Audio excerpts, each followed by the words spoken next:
yego ko Yesu yakaraza abana karawundi sibyo nase Yesu si yari intumwa y'Imana nicyo cyagufashije kugira ngo ujye nawe kujya winywera ku kabyeri yanjye ntago ari ibyo ngibyo fisi ni kubw'inda ye yamunaniye oya ntago ari kubw'inda yanjye yananiye uyivuyeho hari icyo byagutwara nivira wikisi ese ko utava ku nzoga kandi na muganga akubwiye ko bizana ingaruka mbi muganga yamaze imyumvire yanjye ni yanjye kandi ejo azaba kurushya ngo muganga ngo turaziranye gufasha gutaho ikibazo ubu ngubu yabivuze ejo bundi avuga ati hari amacana amwe namwe akunda gusindisha abana kahiyebya bwenge kugira ngo babone views kugira ngo baze bisebye biyandagaze ku mbuga bavuga ibintu bitari byiza aho Yesu yohereje umuntu mbabaye igihe nararaga ndira nta muntu umbona nkirirwa ndira nkarara nasinziriye akaguru kameze nabi gashyuha kameze mama yakoze igitambaro kikuma. Turabasuje tubahaye ikaze nk'ubusanzwe ni ikiganiro nyine kibanda ku myidagaduro murabibona turi kumwe n'abastare ibumoso iburyo turi kumwe na muganga araza kutwibwira turi kumwe ndetse na Prophète Noheli uri kubica bigacika ku mbuga nkoranyambaga turi kumwe n'umukinnyi wa filme Nifisi baramuzi muri sinema yaha mu Rwanda Nohe akiruragira intama zawe turabasuje mu izina rya Yesu kubemera Imana ndakeka ko nta n'umuntu udashobora kuba yemera Imana amazina ni yandi yababwiye ni Prophète byukura bagirana Noheli nkunda gusenga ndi umusore kandi witegura kuzabivamo vuba nkaba umupapa nkavuga ngo rero icyo nabwira abantu nuko turi umuryango mugari hano ko bari kutureba uko nguko twese turi abakozi b'Imana twemera Imana twemera imvugo yayo mbese nta muhakanyi uri muri twebwe bagusabye guhura ariko nturamenya amazina yabo amazina yabo nabo niyo mpamvu bicaye hano sinabavugira n'abantu bakuru reka duhere kuri umubyeyi murakoze cyane nitwa nkuko bababwiye muganga Asina uhiriwe ndi muganga nyine nkuko ndi umubyeyi umumama w'abana 4 nanjye ndi hano kugira ngo ngire cyo sangiza abanyarwanda badukurikiye reka turebe na Kibamba murakoze cyane banyita byukura bagirana Noheli ubwo utanze yihangana rwose Fisi rwose abari muri za nyiri byukura bagirana Noheli ubwo utanze yihangana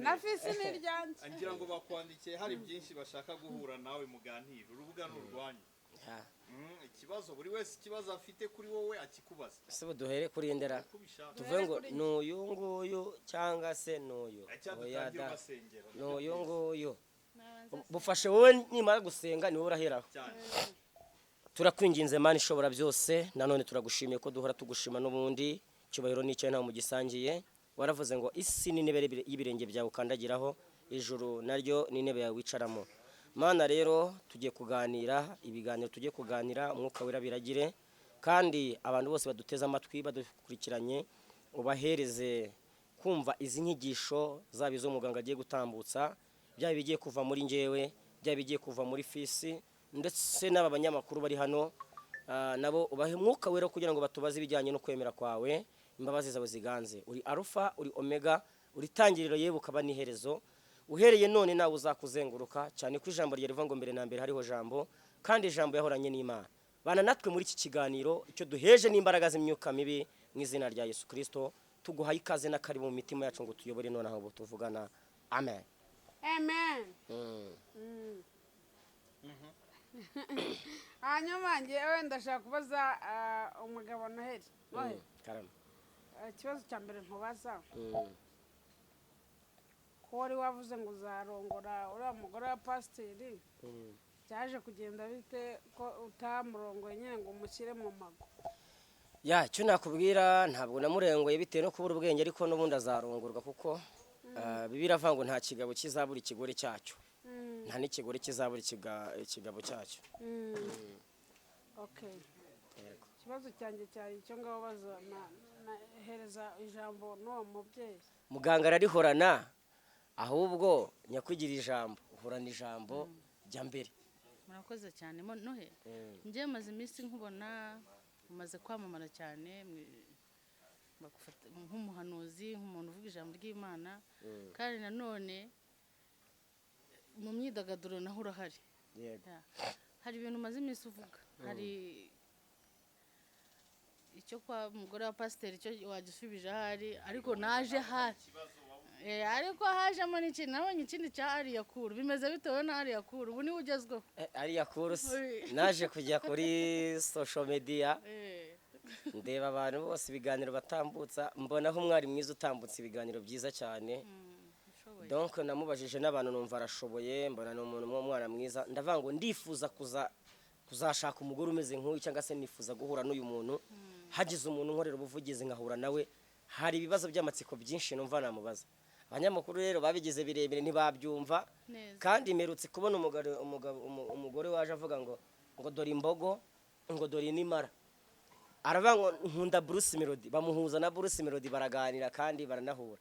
Undi azavuga ati Juno Kizigenda, nawe barahura. Rero ndavuga ese niba abantu bahuza abantu n'abandi, kuki ngiye batampuje nabo? Ndumva rero impamvu navuze ngo kuki natahuye na Ariya Kuru, byabaye ubushobozi cyangwa se ntibyakunze, ariko ubwe ntabibona, ndabizi ko akunda kunkurikirana, yarananshubije yewe. Icyo gihe yaranshubije arambwira ati Noheli aracyari muzimara, Ariya Kuru ndi muzima n'ukuri, uzame gahunda duhura. ubundi ubuhanuzi bwa Noheli murabwemera? Nibyo nicyo naringiye kumubaza, nk'umuhanuzi koko uri umuhanuzi nyakuri cyangwa nawe uri muri babandi bashaka gutwika njye numva? Ntabwo dusobanurire. Njyewe ntabwo mba naje nje gutwika. Umuntu watwitse ku isi bikamenyekana akaba icyamamare mu Rwanda no mu mahanga no mu ijuru ni Yesu Kristo. Kuko ibi tuvuga abantu bavuga ngo ni ugutwika, abantu baba babisize hejuru. Yesu niwe watwitse ageze mu bukwe bw'Ikana, akora igitangaza harashya koko. Yesu yari umutwitsi wa danje kuko yashyiremo n'abantu akantu abakaraga karawundi. Urumva yahageze byari byanze akora igitangaza gikomeye mu gihe cyiwe, akora igitangaza gikomeye. Yewe na Mose ngo yarabibonye igihuru kirakongoka, hanyuma ngo kimaze gukongoka cyaka umuriro, Imana ngo iramubwira ngo kwetura inkweto zawe kuko aho ugeze arahera. Urumva rero abantu bigira ngo baratwika, ntibatwika. Dore ahandi hantu Yesu yakoze igitangaza gikomeye muga. Ari guhungira kuri Yesu, ari mubajije. Buretse nyendaje subize ni njemba mfasha urugero, kuko urabona tugira ikintu cyitwa kugenda ingero. Aha vora Imana igomugije.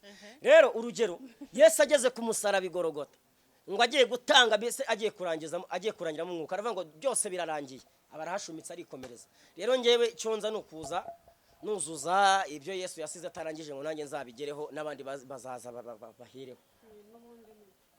Nibyo yigeranyije na Yesu, nabyo urabyemera? Ndi umwana. Oya ngewe buri Yesu yarabyara. Dore impamvu mbivuze, ndi umwana w'Imana. None se Yesu ni Imana wapfani? Buretse gato ngusubize. Ijambo rivuga ngo icyakora bamwemeye bose bakizera izina rye, bahawe ubushobozi n'ububasha bwo kwitwa abana b'iki b'Imana. None se Yesu aho ngaho ntabwo turi abana b'Imana, ahubwo turi ibiremwa bya Nyagasani, turi ibiremwa by'Imana. Ikindi tukaba amaniga y'Imana. Assalamu alaikum. Wa alaikum. Usengera nsengera mu Basilamu. Wemera ko Yesu ari umwami n'umukiza w'ubugingo bwawe? Cyangwa nawe uri muri babiri batamwemera? Wemera ko Yesu ari umwami n'umukiza w'ubugingo bwawe? Hakose reka ngubaza ikibazo. Yesu abaye umwami n'umukiza w'ubugingo bwanjye, Imana yaba iki cyanjye? Ngo yaba iki cyawe? Bibiliya iravuga ngo ntawe uzajya kwa data atari njye umujyanye, ni njye nzira n'ukuri n'ubugingo. Ntawe uzagira mu bwami bw'Uwiteka atari njye umujyanye ngo mugezeyo. Bivuze ngo Imana ugiye kuba nk'abantu bavuga ngo Imana ntibyara ntibyarwa. Ubwo nawe uri muri ba bantu bemera yuko Yesu ari Imana? Yesu impamvu bivuga ko ari Imana, mbere na mbere hariho Jambo, kandi Jambo yahoranye n'Imana. Mu byaremwe byose nta kitararemwe na Jambo. Agose reka ngubaza ikibazo. Ikindi niyo mpamvu baca umugani mu Kinyarwanda ngo usa na so niyo mpamvu uri mwiza. Imfura na se bagira gute? Barangana. Bivuze ngo niba Yesu ari umwana w'Imana n'ubumana buri muri we. Yewe ntago ngewe mpuye na data ubyumva ibyo bintu. Cyakoze data dushobora guhuza imico imwe n'imwe. Urumva? kamanze mvanemo kirimo data dushobora guhuza imico imwe n'imwe ntago data twahuza imico yanjye nawe kuko nimba njye nikundira abakobwa kwaje kwa ndani kwa cini papa wenda akaba yikundira byeri urumva mani turatandukanye. reka twumve muganga. Muga hari icyo ushaka kumbaza? ndashaka kukubaza hari abantu baravuze ngo tukavugaho gatoya ariko tusimuke sinayo ntuza y'uyu munsi. Mbere na mbere hariho jambo kandi ijambo yari Imana, yahoranye n'Imana. Yego. Nta cyaremwe cyose kitaremwe nawe. Iryo jambo rihuza gute Yesu n'Imana kugira ngo Yesu ahinduke Imana biza bite? Ni ukuvuga ngo ijambo rivuga ngo yaje ari umuhuza wo kuduhuza n'Imana ngo twunge n'Imana. Turi kuri iryo jambo wemera ko icyaremwe cyose cyaremwe n'ijambo? Cyaremwe n'ijambo kandi ijambo yahozeho. Ni ijambo bivuze ngo ni Imana. Ijambo ni Imana. Noheri uri kumwe n'ijambo ryawe. Yego. Ushobora kuvuga uti mpereza iriya ntebe. Oya. Ijambo ryanje reka mubwire haja. Uretse gatoya, baretse samahani twubahane. Ubu none ufite abana banini kuvuza. Ni bane ni batatu? Bane. Bavuze ngo utuye muri Kanombe. Dufashe Hajati niwe muntu wenyine ufite mu bana afite abana benshi. Naduwe makana kamwe gacungura umudugudu cyakaritsiye. Ako kana kufite benshi n'ubundi ugatanze bavuga ati ntago ndeba mumbye ndagumana abandi wagatanga cyangwa ntiwamutanga ngo bamubambe. Sha reka nkubwize uko aho ngaho nta muntu watanga umwana ngo bamubambe. Bivuze ngo Yesu rero Hajati yakubwiye ko ari mu bababajwe no kumva inkuru nk'umusore uvuga ngo ugiye kurongora umugore wa Pastor Theogene w'Imana yagutumye byarabababaje. Haja nibigakubabaza kubera ko Imana ishobora gufata mu Kigali igafata na Rebero na Kiruhura ikabiringaniza bikajya hasi ku murongo bikangana. Bamwe muri bo bagiye bavuga ngo kara gasore witwa ngo ni Mugwiza ndana murindwe Mugwiza aravuga ngo kara gasurugunyu mugwi ntago ndi Mugwiza ngo ragasurugunyu. Ubu se hari umuntu w'umugabo gasurugunyu? Ntaje birenyobera. Ahubwo uwo muntu ni ikigoryi. Norase ari guta umuntu yifata akita umuntu w'umugabo ngo nagasurugunyu. Mugwiza aravuga ngo nagasurugunyu ngo ntago ngo ndagasurugunyu ngo ntago nagakwiye ngo kuba ngo nigerereza ngo bari yakuru ngo nigerereza ngo abantu. Oya kubigerereza byo si ikibazo kuko nawe uri umugabo kandi urateganya gushaka. Ariko rero no umumama ujye uza kuri YouTube njya mubona. Ubyibushye? W'inzobe. Ndamuzi turaturanye Kacyiru. Ibaze no kuri uze kumumwirira rero fisi ngo rero ari ibintu ubundi abantu bavuga batabanje no kubitekerezaho. Kuko sinibaza ukuntu ubundi si ukubabeshya yaba muri Korani yaba no muri Bibiliya cyane. Kirazira kikaziririza wongera ubivuga nk'icuri cy'umicumi kikaziririzwa. Urukumva? Nta muntu w'umugore wo gufata umuntu w'umugabo ngo amwite ngo ni agasurugunyu.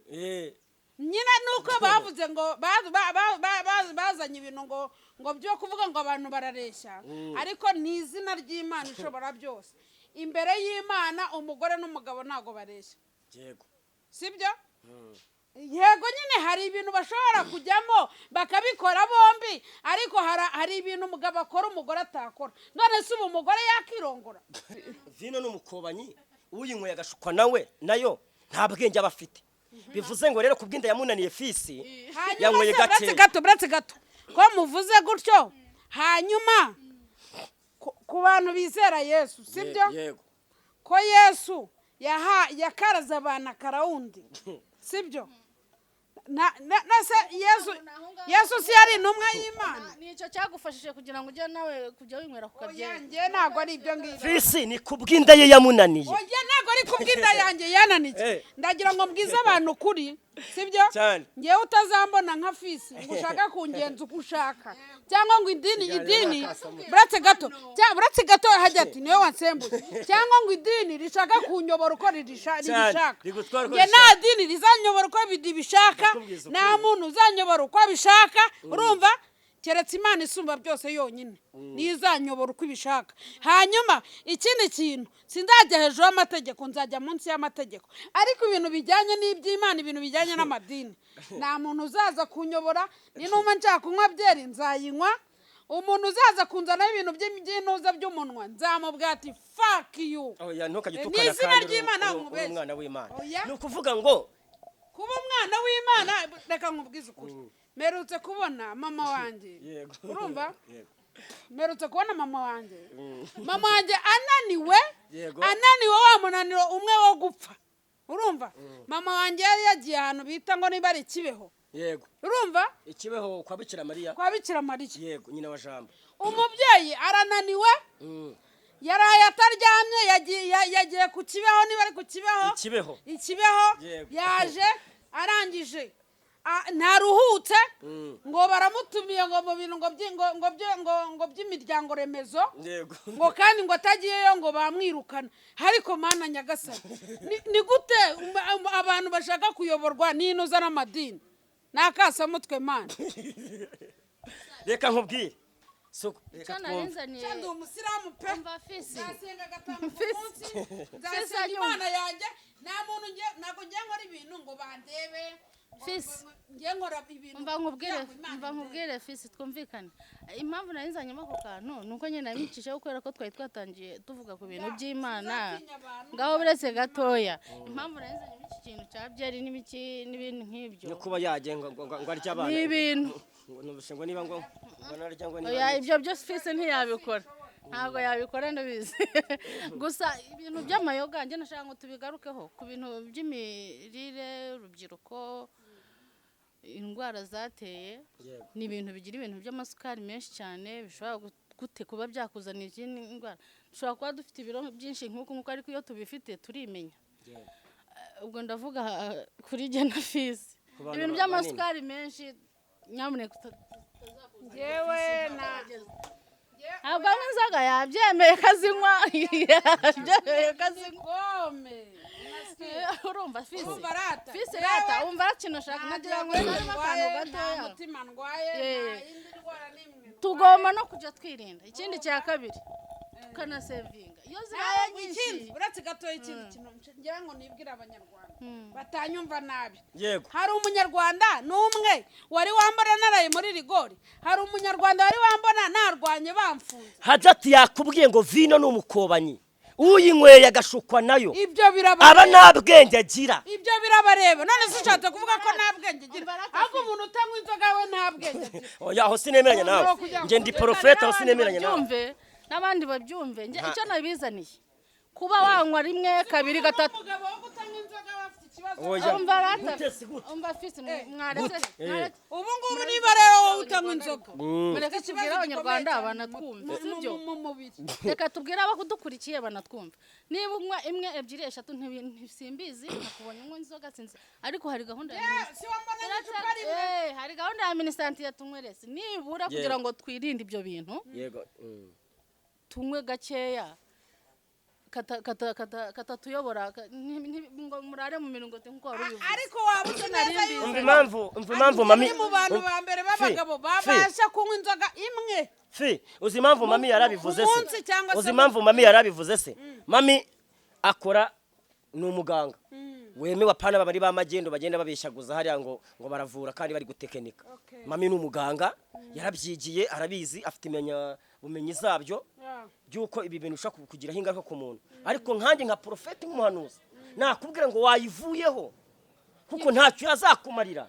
Inzoga urayinywa ikaguhemba kukugaragura muri rigori, ikaguhemba kukugaragura mu bana, ikagutesha agaciro. Hari umugabo Nzovu, hari umugabo Yaka, sibyo? Abo bagabo bakunda kwicwa n'inzoga. Wari wambona ngewe inzoga yanyishe cyangwa se n'ubwa mbere mu mbonye kuri kamera ndimo ndavuga ngo nywa inzoga? Hanyuma akabazo k'amatsiko cyangwa se Fisi, uyivuyeho hari icyo byagutwara? Nivira wikisi ese ko utava ku nzoga kandi na muganga akubwiye ko bizana ingaruka mbi. Muganga yamaze imyumvire yanjye niyanjye, kandi ejo azaba kurusha ngo muganga ngo turaziranye gusa.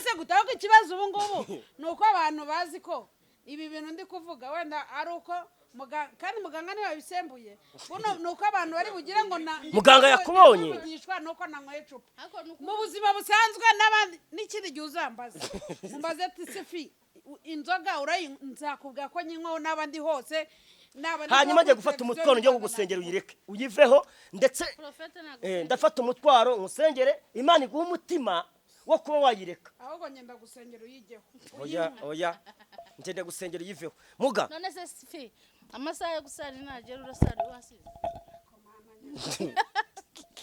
reka twikomereze nawe wabwira gute abanyarwanda nyine ku bijyanye na vino icyo nabwira abanyarwanda amagambo make vino ni umukobanyi nk'uko Bibiliya bivuga vino ni umukobanyi uyinyweye ashobora gushukwa nayo Bibiliya ivuga ko ibisindisha atari byiza cyane nk'umuntu wubaha Imana cyangwa se umuntu usenga ariko ndakeka ko sindi bujajinga umuntu bitewe n'ahasengera kuko ntabwo Imana igituye mu ihema mbere twayishakiraga mu misozi tukayishakira mu mashitingi mu mahema ariko bituye muri njyewe tuye muri wowe iri muri twebwe none se nimbiri muri njye kuki buretse nyine mu mutima w'umuntu habamo ibintu bibiri habamo icyiza hakabamo n'ikintu kibi noneho icyiza iyo kije kikaganzwa n'ikibi hakora ikibi ariko iyo icyiza kije kikaganza cya kindi cyiza hakora icyiza cyangwa se agakora ikibi bitewe n'icyo wimitse imbere wahaye umurongo wawe ariko nka muganga ibyo avuze byo nibyo kandi fisi twiyubahe dukoresha imvugo z'abantu babemera Imana nta mvugo mbi navuze kubwira muganga ngo yamaze ari byo yigiye gutesha agaciro k'izina yubatse wowe we peti wowe nta soni ibi nkubwira nibyo buretse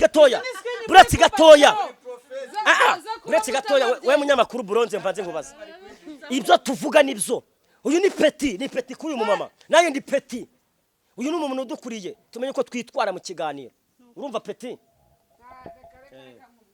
muge ibyo mvuze hari cyankoze ndi mutoya kuri wowe nawe ni muto kuri wowe n'isi yose idukwiye kubireba mu magambo banze unyumve ugabanya amagambo we Prophet ufite amagambo menshi urumva icyambere uyu mubyeyi sinamututse icya kabiri uyu mubyeyi sinamubwiye nabi sibyo kuvuga ibintu bindimo numva ngewe bindimo ntabwo ari ikibazo sibyo nge amakuru mfite umunyamakuru wa Celebrity magazine Abdul Buronze unakora kuri Flash ngo murasangira urumva ngo murasangira niyo bari kukuvugira ngo murasangira ukwemera kumwe yego nibyo reka nkubwire mu nshiramo yego ngewe ninge Abdul na Abdul sibyo kandi Mana buretse tuzakora n'ikindi kiganiro bundi butaha n'ahandi hantu ariko se ko ari kubyikuraho kandi ari umunywi ntiwabonye video ari kubyina abakobwa bahena oya ahubwo se hari umuntu umurusha kunywa byeri njyewe nemereye isi yose ko ari njyewe kabiri mbemereye ko nihannye nazongera ntabwo ndongera nyuma y'uko bambabarira n'Imana ikambabarira ntabwo urongera kumbona ariko wowe iyankuye kuri byeri nawe nigukure kuri byeri none ahangaha ndakwinginze Mana umutabare umwana wawe nsengeye fisi turi mu kiganiro nicaye na muganga Mana umva ibyifuzo byanjye na muganga nuko wakura fisi ku nzoga Hago shani izina ry'Imana ubu ngubu abantu badukurikiranye bagira ngo ngewe niburanywa n'inzoga na agapeti kamwe kazi goro niko muri kuvugira koko ako kamwe rero niko kamwe niwe ugatsindagira nk'umuntu uzihoramo kandi nabikubwira wallahi nashaka gutanga wallahi wagira ngo ni shayitwani muri kurwanya uri umwana w'Imana Imana ikunda abanyabyaha ikanga ibyaha uyu munsi Yesu arakugarura ngeze n'umwana w'Imana nge ndi kiremwa nyagasani uragaruka mu kiremwa cya nyagasani yataye 99 ajya kugarura cya kiremwa cyari cyataniye uyu munsi Yesu agufite Imana igufitiye imbabazi cyangwa se Yesu byose ni kimwe haleluya amen rero uvuga Imana ibabarire kunywa inzoga birangiye bumvikanye Imana ibabarire fisi kunywa inzoga yego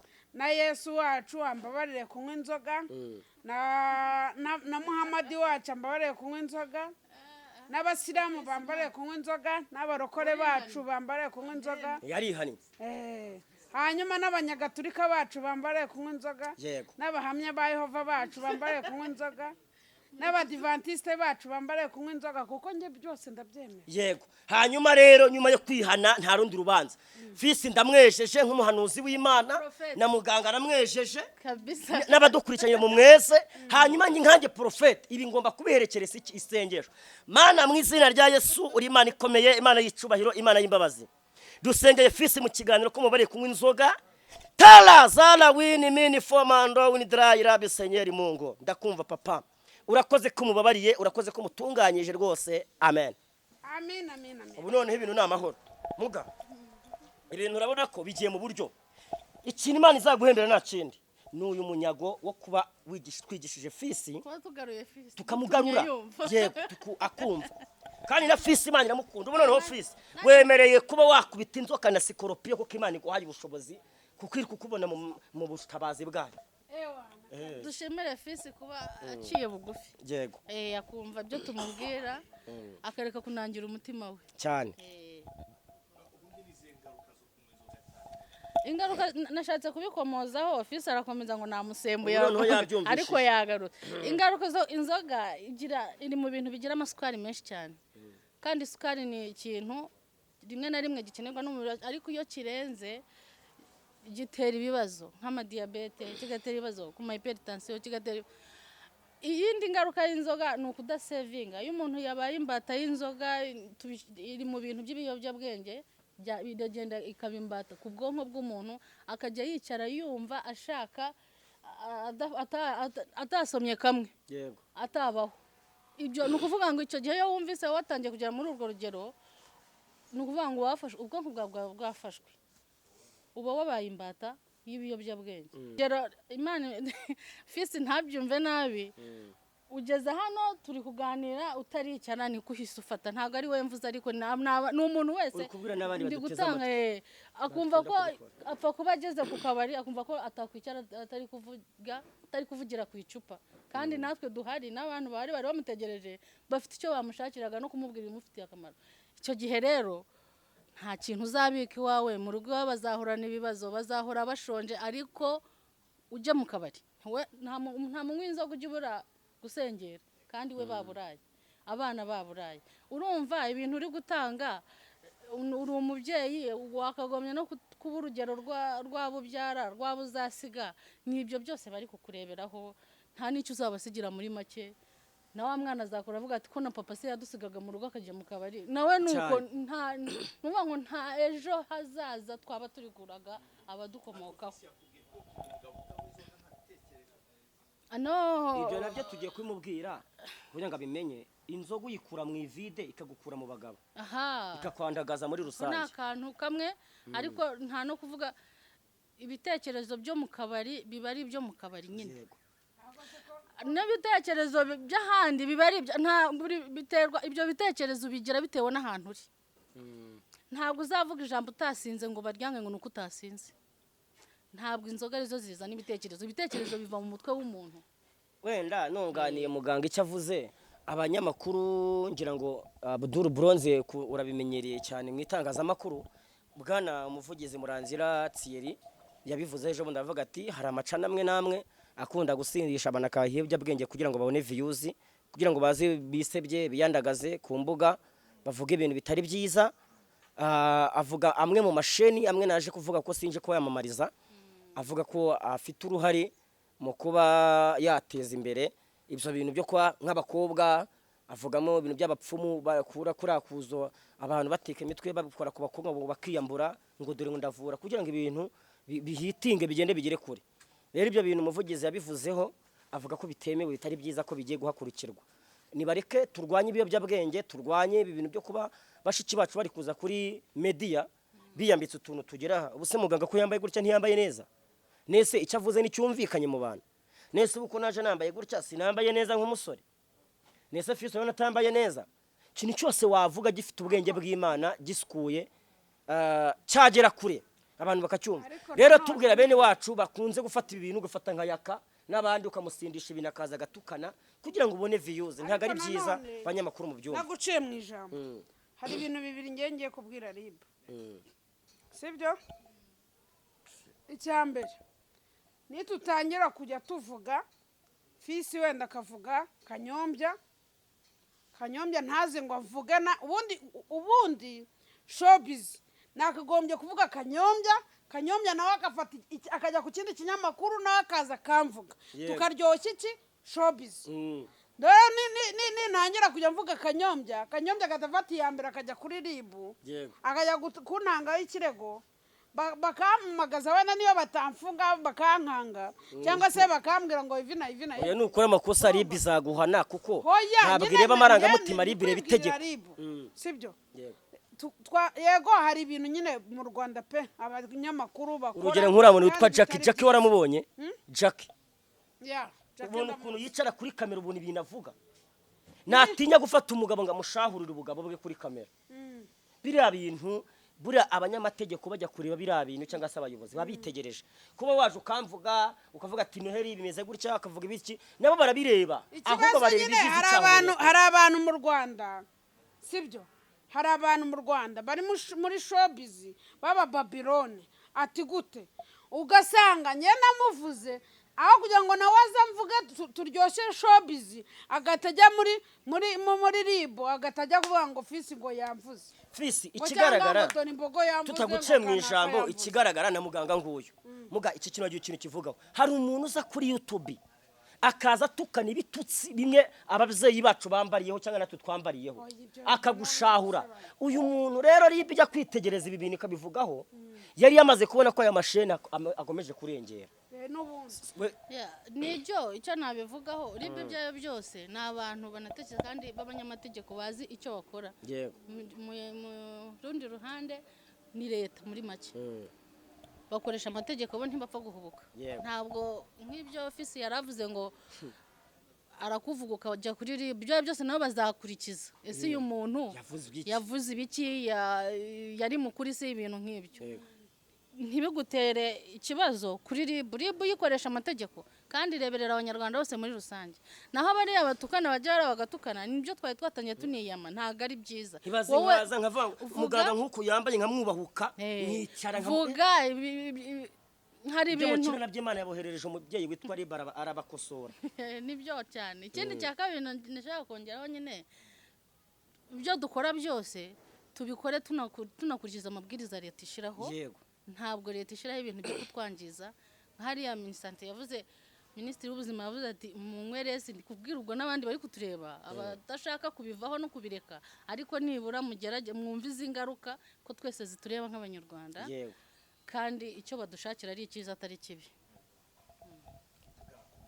tugana ku musozo ngewe nshimiye abantu bose bari badukurikiranye mbabwira ngo kambashimire muri iri jambo riboneka muri Luka 7:13 ni ijambo rivuga ngo umwami Yesu amubonye amugirira imbabazi aramubwira ngo wirira Yesu rero akugirira imbabazi aho uherereye uri mu Rwanda uri mu mahanga ndetse mbabwira ngo nukuri shimishijwe no kuba mpuye na muganga no guhura na fisi hari inyungu nkubonyemo hari ibitekerezo mukuyeho hari n'ibyo nkuye kuri muganga n'abadukurikiranye barya muri comment bagira icyo babivugaho ariko nukuri muganga Imana imumugisha buriya muganga akoze ikintu cyitwa kubwiriza kuko abwirije abantu kuva ku biyobyabwenge babwira ingaruka zabyo hari abantu benshi banywa batazi ko ibyo tunywa byo bitagiraho n'ingaruka rero nshimiye abantu reka mbabwire ngo mwami Yesu abaho umugisha mbaraga z'Imana zibane namwe ni wa muhungu wanyu bakunda Profete Byukura bagirana Noheli 0782529080 shiraho nomero zane nanjye uwanshaka wese kugira ikibazo yabaza